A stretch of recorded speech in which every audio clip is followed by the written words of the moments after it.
Hi. Well, hello and welcome to the Retain podcast series on the GrowthAmped channel, where we showcase leaders in marketing and advertising agencies who are moving beyond traditional models to scale through modern tech and strategic partnerships. We aim to uncover real world challenges and opportunities faced by them and provide valuable insights for our audience. Today's guest is Scott Carlson, founder and chief creative officer at Vans General Store, a New York creative agency known for building brands through story, culture, and emotional resonance with a client roster boasting NBC, General Motors, Tiffany and Company, Exxon, and Red Bull, to name a few. Scott has a really distinct point of view on what makes a brand actually matter. In a world where so much marketing is driven by trends, metrics, and now AI shortcuts, he believes the strongest brands still need something deeper, a real identity, a real point of view, and a story that people can feel. I'm excited for this one because Scott doesn't just talk about creativity in the abstract. He's built Vaginal Store around a very intentional model that brings together different kinds of creative minds to shape work that feels culturally alive. Scott, welcome to the show. Thank you very much. Thank you for having me. It is my pleasure. So, ending the middle of the week on a heat wave in New York. So, I've followed your work quite a bit, and so given the unique approach that you guys have to building BGS as a storefront agency, and with your background in fine art, right? How does that vision shape your role and the overall creative direction of the agency? And what's one aspect of your day that you find most creatively fulfilling? Yeah, um, I've most of my days is pretty fun creatively. We have such a great group of people around here that handle operations and production and everything else. It really allows me to have fun with who we are as an agency. And what we talk to clients about is your culture, your behavior, and we try to lead by example in our own right by having fun, making sure it's fun coming and making sure that we're doing things for ourselves as well when it comes to having a little bit of fun. You leaned into a little bit of how we're a little different and how we're set up, and I'll just elaborate on that. I've been working in the advertising field for a long time. I've worked at big agencies and run very large creative departments at Chiat Day and Deutsch. I got to a point when I was at Mother, New York, where I was really just it was a time when Instagram was kicking in, digital was definitely having its role, experiential was taking off, and really looked at how people were consuming information on so many different levels. There were just too many more platforms to do with, and there was really exciting new ways of telling stories and putting imagery out there. And from an economical point of view, with like social media, that I really wanted to try to create a different type of creative marketing company that approach things differently. And how we do that is we deal with our clients a little bit different in how we set up every program. And what we've done is we've created a creative department, a creative culture community of a lot of different types of makers. And you talked about that in the beginning, but for me, it wasn't just about, and thank you for, I do have a fine art background. And for me, it was always about the makers. It was always about the poets and the photographers and the set designers that do theater. It always blows my mind. And, all these people who emote through their creation. And I wanted to create an environment where we had makers coming to the table, not just advertising guys. As much as I love all my advertising guys and gals, all my friends that I've been with forever, and there's a huge group of them here. I really get excited when you're talking to people outside of the industry who are creating culture on their own. I mean, I'm always blown away by the guys who do streetwear drops and shoe drops where they can get people to line up for 48 hours and pay people to line up for 48 hours to get a shoe. That's creating culture. That is creating, a desire for a brand. And those are the types of people I wanted to be surrounded by, and I wanted to surround our clients by as we move forward. So we do this thing that we call a writer's room, really, which is when we get an assignment or we have a new client coming in, if we're agency of record, we bring in a group of thinkers, makers from from a vast array of backgrounds. And we talk about the idea and we come at it from 100 different angles that are just not expected if it's just a room full of marketing guys. And it tends to create much more interesting work, but it also, I really believe that a brand needs to have its own message. It has to have its own idea. It has to, live by its own DNA, and that's where the work comes from. So it's been a really fun ride to see how different people approach problem solving when it comes to marketing and brands. And that's what we do differently. And we get the writers' room, we do all the stuff, we get all the work and the ideas and everything from a sticker to a television show to a scripted movie. I mean, episodic documentary, you name it. And that's what comes from having this eclectic group instead of here's your digital, here's your out of home, here's your the things Yeah. that you would think of. We may turn up at the table and say, we have a 50-day PR campaign for you, which will address all of your needs. It's under budget, and the eyeballs it will hit and the organic media that it'll create will be tenfold. So, yeah, that's the exciting part of what we do. And once we get that done, we do have a base of marketing and advertising people, our strategists, our account people who know how to service a client, knows client speak, understands marketing, CMOs. It's a nice way of work of having makers, thinkers, doers come in and then being able to service the client through all of it. Awesome. So it's like a chief brand strategist for the organizations, for the clients that you work with. Yes, absolutely. That's beautiful. You actually almost covered what I was going to ask you next, which was, with your philosophy around brand building, storytelling, and marketing, right? How do you take this from a journey to an outcome? A lot of it has to do with clients, and you'll hear me say this a lot, or if you've heard me on any other podcast, I will always say, we're only as good as our client. And that's no offense to anybody out there. You could be the most amazing talent on the planet. And if you don't have a partner on the client side that you have a relationship with and you can work with and you can collaborate with and share with, you're never going to have the best works. To be able to answer that question of how do we get from start to finish? A lot of it has to do with the client, where we are in the structure, where we are in a brand story. Brand story arcs are huge for us. What we think with the client, right, would be the right stepping stones to get to where we need. And it's like I said, we had a client come in and wanted to introduce a new part of their company, and they wanted to do digital banners, right? And they were a creative company, and they wanted to kind of lean up against Etsy. And we went back to the table and we did all this work for them.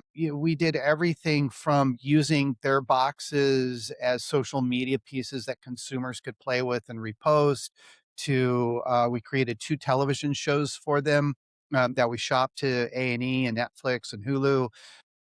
We created the 50-day PR campaign, which I was alluding to earlier. But, part of that was, all right, well, what do we want to do? And all of it within budget, right? Okay, we know what your budget was for the digital banners. We have something that we think is going to be much stronger, more powerful, get more eyeballs and do this.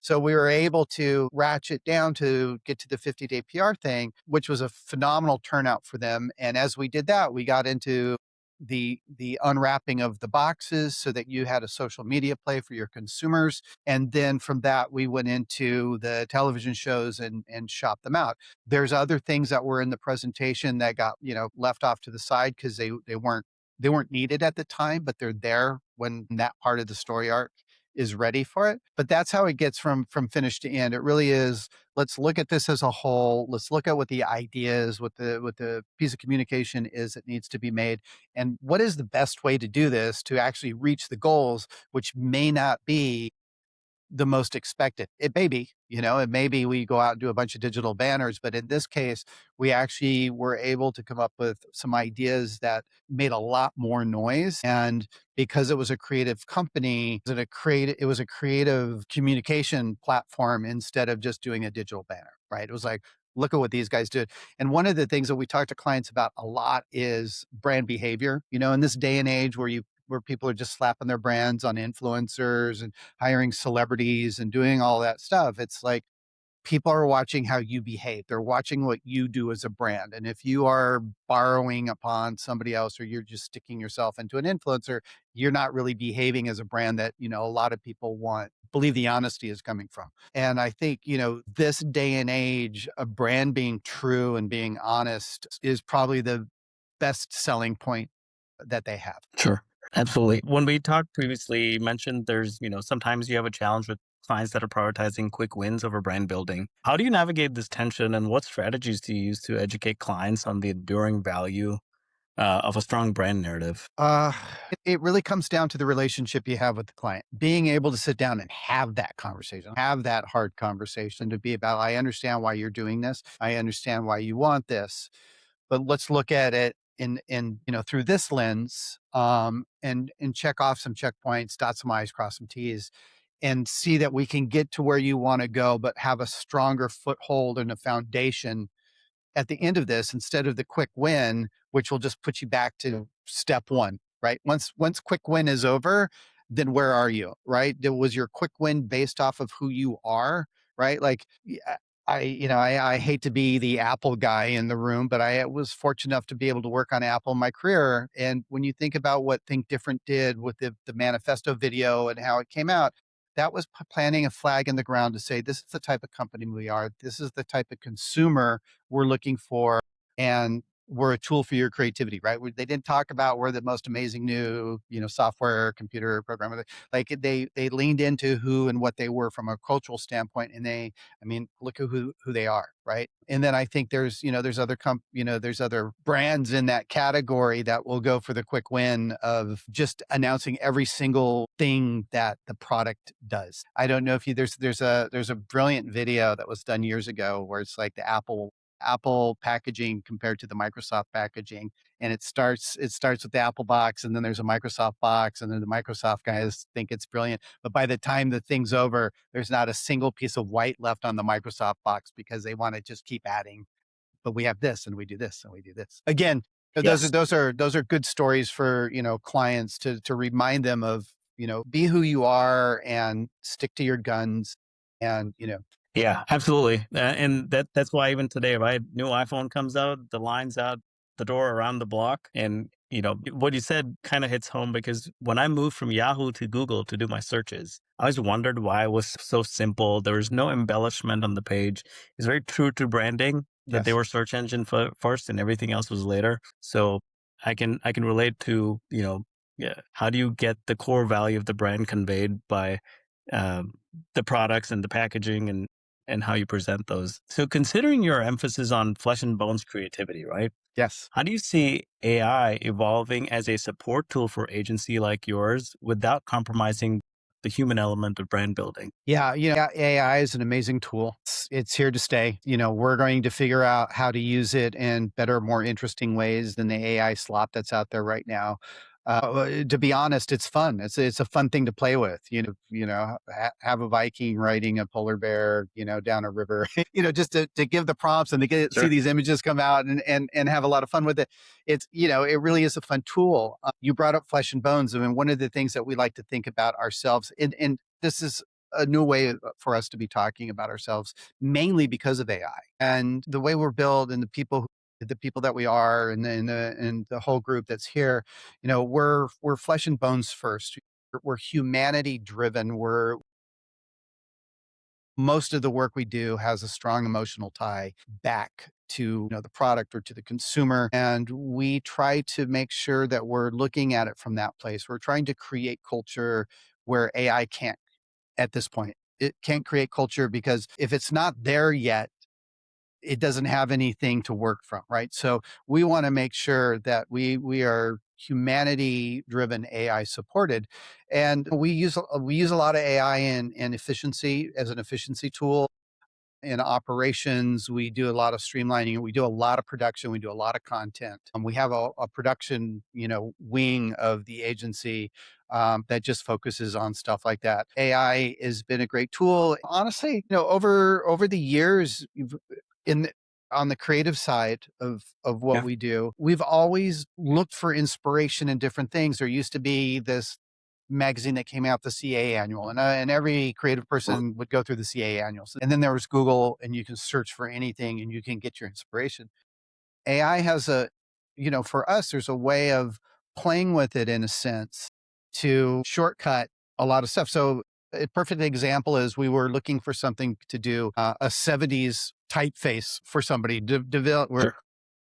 making a skateboard line for Mhm. somebody who was a big skater in the 70s. And we talked about what we were looking for and we put it all in, and 50 fonts came up in the name and blah blah blah blah. They weren't necessarily real fonts. Some of them were AI created, but what it allowed us to do was go through and say, oh my gosh, I really like how this font works. I like the opening of this space. I like the negative space of this one. And we're able to look at them all as a whole and then adjust and create our own unique font from that. Where, and again, that's just an easy way for AI to come into the creative world and be an inspiration, but also, save on some time. Because the other way of doing it for us would literally be go into all the font houses and look at all the 70s typefaces and put them all out there and do it. But at this point, we can already see of it because we wanted it on a curve and we wanted that was a place where AI on the creative side was a value just this week. Yeah. Yeah, I can imagine the efficiency because if you took the traditional approach on that, it would have taken a lot longer, more man hours, more back and forth. Yeah, downloading fonts just so you could play with Correct. it. Correct. And the other thing is with AI, there's going to be some amazing AI artists coming out, programmers and doing this stuff. But you got to be able to use your head, For sure. especially if you're a writer. Don't have AI write your stuff. You can see through it. I know it's this shortcut for a lot of things. Your mind and your creativity is a magic thing that can never be replaced. Start from your brain, start from your heart, and then get the support that AI can bring in without contaminating what you're doing. Start with the flesh and bones, right? Start with the flesh and bones. I mean, yeah. So from launching small restaurants to creating TV shows and working with clients like, as diverse as the oncology group, Sanavia. Sanavia, right? Yeah. BGS has a diverse portfolio. So what common thread or characteristics define the clients who truly benefit from your unique project-based approach to brand building? Yeah, same answer. It's the client. And you brought up Sanavia, our new oncology client, and we've done everything from white pieces of paper to launching beverages to restaurants, creating television shows to shop around. Relaunching brands for Pepsi Cola. You would have never thought. We would have never thought. Oh, we're going to go into cancer research and have as much fun as what we've been doing. We have the most amazing client at Sanavia. He's a partner. I feel like he's part of us. We're part of them. It's a ongoing conversation constantly. Cancer research is ever changing. Tomorrow could be a new thing. We're on our toes. We're working things out. We've created a campaign based off of hope. Everything that we're doing has hope as the leading force, whether it's color, font types, communications. We don't just do bios on the website for the researchers, scientists, and doctors that are working there. We did little films about why it's important for them to work in the cancer research field. So everything that we've done with them and for them has been based around hope. I guess the answer comes back to the way that, I've told you we set up in the beginning is we make sure that we have people who could be relevant for a project, Sure. or the idea to come through, and that allows us to lean right in with the clients. For us, it really is just the way that we're designed, the way that we can put a curated group of makers together for this is how it works best for clients. There's also for us, it's really beneficial when you have clients that are open-minded For to sure. listen, right? Like, we're not going to shove anything down your throat. We're not going to make you do anything, but to be open-minded to have these conversations that you may not have expected to come through. And again, it's like People ask us all the time, well, what would be your ideal client, or what would be your ideal brand, blah, blah, blah, blah, blah. And it always comes back to, it would be the client. I've had the opportunity to work in the pet food category. Some of the people at Nestle Purina are the smartest brand people I've ever worked with. Open, willing, interested. It's an interesting category. Once again, walking into it, it's like, oh, pet food. But you land in with a group of people that are just phenomenal. And they're the best. That's where the best work comes from. It really comes down to, how open are we? How do we look at things? Can we look at things differently? Let's make sure we're responsible. We hit all our targets. We do all our stuff, but let's always have an open line of communication, that when something comes up that's interesting, it's right, that we get to, keep the conversation. For sure. On this example, right? Let me take you back to the oncology example. So, how do you approach targeted outreach to attract clients who value depth over superficial metrics? And are there aspects of this process that you would like to see more streamlined? Well, that's a good question. You know, it's metrics and data are so important, right? It just is. Sure. It's part Sure. of the learning experience, but there's also the side of that is, you don't lean on it so hard, right? Like, use it as a learning tool. Don't use it as a North Star. And work through that. And again, like, I don't know where the streamline aspect of it comes from. I think everything course corrects itself. I think one of the interesting things right now for us in this, more not a streamline, but more of a learned behavior, is, a few years ago, everything was about, when it came to influencers, right? It was like, this person, how many followers does this person have? Oh my God, they have 500,000 followers. Let's give them our product, right? At that point, the influencer is the brand. Your brand is not the brand. The influencer is the brand. Just because they have 500,000 followers, likes don't translate into sales. But what we have learned about influencers is, there's micro influencers. There's people who are relevant to who you are as a brand, who believe in your story, who are followers of you, who have probably talked about you in the past as something beneficial to what their message is. You can use the micro influencers, and they may have, 500 followers, but those 500 followers are the right 500 people you need to be in front of, right? The half Right. a million followers are following the influencer because they like that person. The micro influencers followers are following them because they like their message. So that's one of the things that I've seen course correct. And we talk about it too. With Sanavia, we have a social media strategy, a LinkedIn strategy, and it's really important because they're talking to investors, and they're talking to big pharma, and they're talking to cancer patients, and they have a couple moving targets for LinkedIn. The goal wasn't to make sure that we were doing messaging that, again, hit 50,000 people. Correct. We needed to talk to maybe the right 20.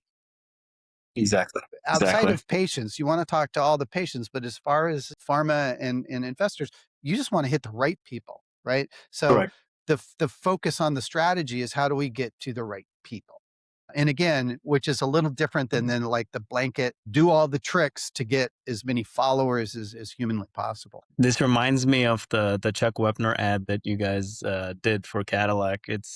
I watched it a couple times actually, and I was like, this is a very nice way to tell a story and tie in something that's so American with the good old American story to it. So definitely loved seeing that.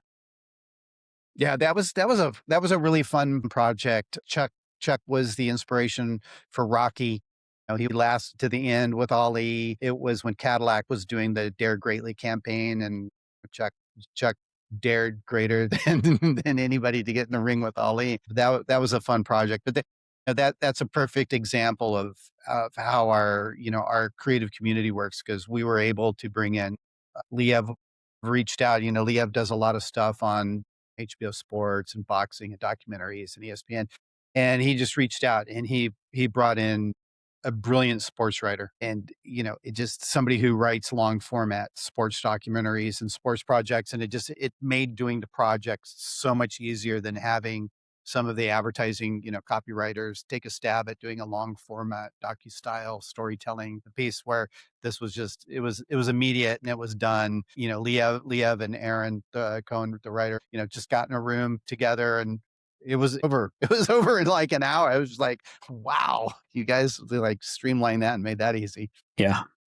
Well, so you guys are growing, and so as you continue to grow, what are the biggest challenges in effectively identifying and managing specialized talent to maintain your high standard of emotionally resonant work? New business is hard. New business is hard. You have to be out there. You have to have your own message. You have to be able to advertise yourself, which is the hardest thing in the world for advertisers is to advertise themselves. It took us a long time to get to flesh and bones. And I have to say AI helped us get there because it gave us something to work off of. I really think the biggest challenge that we have Kai, I have a couple examples just of the last year really is the introduction to AI, how people view AI, and how people think AI is a cost saver, and speed. Like they're like, why do I have to pay you so much? If AI, why am I paying your strategist and your team to do this when my kid can go on to an AI Sure. program and spit out the information I think I want in an hour? That's going to be our biggest challenge moving forward. You've already watched some of the agencies, the big agencies, Omnicom stuff like consolidate everybody in there. AI is going to be a major efficiency Yep. play. And again, I think it's hopefully it'll course correct itself where brands need the love, brands need the people, brand needs the thinkers. They need to have people who are thinking about what's new, not just from the efficiency side, what's the new, looking at the category, looking at the new mediums that are coming out. There needs to be a group of people working with the client that they feel, lives and breathes their product. Yeah. So that's where the biggest challenge is going to be. And, you see it a little bit more with startups. I think we had a client that we're not working with anymore because AI replaced us, and it went from this incredible campaign of human emotions and building brand awareness and doing all this stuff to, at the end of the day, it's now just an Instagram feed of AI images with the product and Holly product Sure. and sunshine product and whatever the theme of the week or the holiday All is. the holiday. Yeah, it's just the product, and they found somebody to be able to come and do it. Now the brand is slowly disappearing, right? It's losing its followers. It doesn't have a meaning. It doesn't stand for anything anymore. But we came to a point with the client where the client was fine with that. He didn't think that he needed to create this brand awareness and this connection between a consumer and the product. He just wanted Instagram.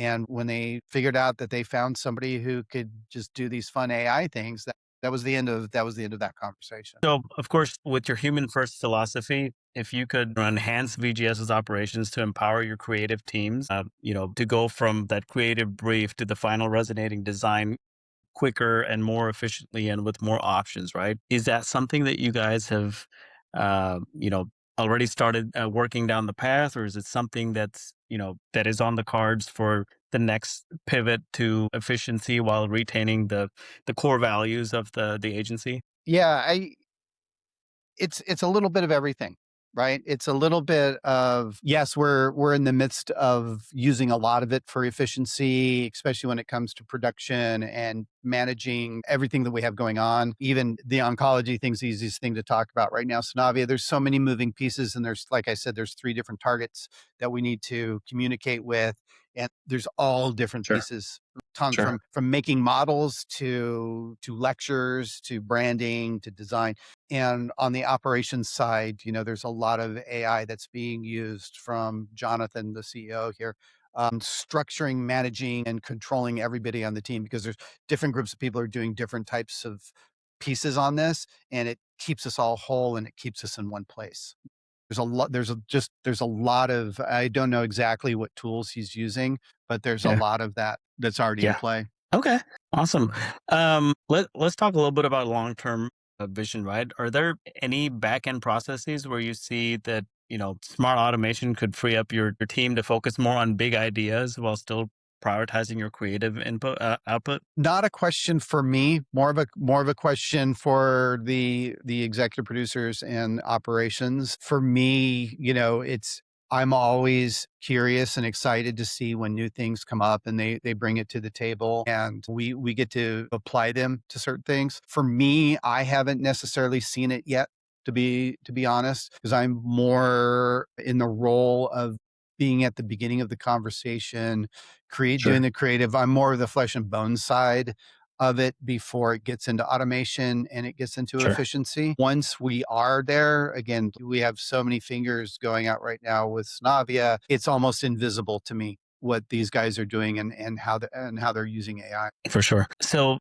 with how not metrics focused, right, you guys are, what qualitative and quantitative indicators do you find most valuable in understanding the impact and ensuring client success for projects that are aimed at deep emotional resonance? Yeah, again, that's something, that's more for the strategists Of the that strategists. Got it. yeah, it's more for the agency strategists that go through there and mine all that information and get the results. And they use different tools depending on what the client is, what the client's looking for, where we need to hit. Like, a restaurant's going to be different than the oncology group, which is going to be way different than Pepsi, right?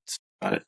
There's definitely different usages and, requests from different people. I mean, even going back to the Nestle Purina days, they have a whole structure at Nestle Purina that you follow and research and go through the testing, go through the information, go through the analytics. That Sure. is that is tight, tight, tight, right? Like the Got pet it. food category. They are tight on information analytics and the things that they get back. Yeah. So as far as the future goes, right? What kind of strategic partnerships or tech advancements do you envision as most crucial for expanding the agency in the next 3 to 5 years while you stay true to your core philosophy? Yeah, it's just so exciting. It really is. It's just because technology changes so quickly and there's something that, a year ago, we weren't having this AI conversation. I mean, it was there, but we were not having this conversation, right? It is taken over the world. I mean, you just look at what's going on right now with with Musk and ChatGPT. What's exciting for me is to see where technology is going to go with the things that we make, and how technology can help us create tools for us to explore. An easy example of that, for me, and it may not answer your question, is just the move from film to digital. And how in the beginning, when digital first came about, digital photography, digital, video, all the purists were like, no, no, no, no, no. The Film death is of Kodak. Yes, film is God, film is king, film is everything. You'll never get the depth. Digital is phenomenal, right? Like the red cameras, the Canons, the small cameras that can shoot in the dark. I'm not looking for technology to replace what I want to do creatively. Once those cameras got into the hands of the filmmakers and the storytellers, and they were easier to use, and like I said, they could shoot in low light, and it just opened up a whole new, group of storytellers because the tools got easier to use, and they became more efficient. So I'm excited to see where that goes from a technology side, not as a replacement of, you know, design a logo for me, pick my colors, but more about what can this new tool, what can this new technology, how can it help me make stuff? Like how can it help me make the next new thing? Yeah. Um, well, this is a perfect segue into our wrap up question. How would you describe, in as few words as possible, what does the future of agency look like? Oh, it's such a good question. It's so hard. I would like to think this. I don't know if this is a true thing because I don't know where, like the big mergers and stuff are going to go and how that's going to train clients in the future, especially big Fortune 500 clients. I don't know how it's going to be a learned behavior and a trained thing, but I would love to think that the role of the agency moving forward is still to be the partner with the client, with the partner of the brand, our brand and their brand. And I would love for agencies to have their thing, to have their point of view. Shy a Day is about disruption. Other agencies were about comedy. I don't what I where I think we get diluted and how we dilute ourselves is agencies who want to do everything, right? We can do everything. We'll do everything at once. Where some of us are just better at what we do. We do a lot of really good emotional work. We don't do a lot of funny stuff. If we do funny, unfortunately, it's kind of dark. But you know, I, I would like to think that, moving forward, that the brands would have more faith and trust with their agency and not just look at them as a outsource or a resource. Be more of a partner. But the best campaigns I've worked with throughout my entire career, and again, broken record on this, has always come down to having that relationship with the clients and the For sure. clients and being able to go back and forth and trust each other. And when something doesn't quite work out, you just go to the table and you figure it out. It's no one's fault. There's no bad there. It's like things change, different points of view come in, and just keep working through it. So I would really like to believe that the future of the agency becomes more about being a partner with the clients than a resource. Perfect. Yeah, I couldn't agree more. The world gets lost in creating transactional relationships, whereas they should be focusing more of a relational relationship. This kind of sounds redundant, but No, but you're right. You're absolutely right. And I think because of that, that's when work gets hurt, right? When it's transactional, there's no love, there's no grounding force, it's here and gone. And then brands that succeed, we talked about it in the beginning, brands that succeed are true to themselves. They have great partners, they work with the same people. Wyden Kennedy, has been doing Nike forever. There's a reason for that, from Shia to the group that does Apple now. There's, having those relationships and having that trust and growing with the brand, right? Like grow with the brand and know every step of the way and also know where that brand wants to be in 6 months from now. And transactional stuff won't allow you to do that. yeah, you want to be riding as their navigator in the journey of their brand. Yes. Looking forward. Absolutely. Scott, it's been amazing, getting to know how you guys do things and just, digesting the philosophy more than what, my research has shown me. So very, very appreciative of you making the time to take some time from your day and speak with us. So much appreciated. Yeah. Thank you. I really enjoyed our conversation. All right. All right. Thank you.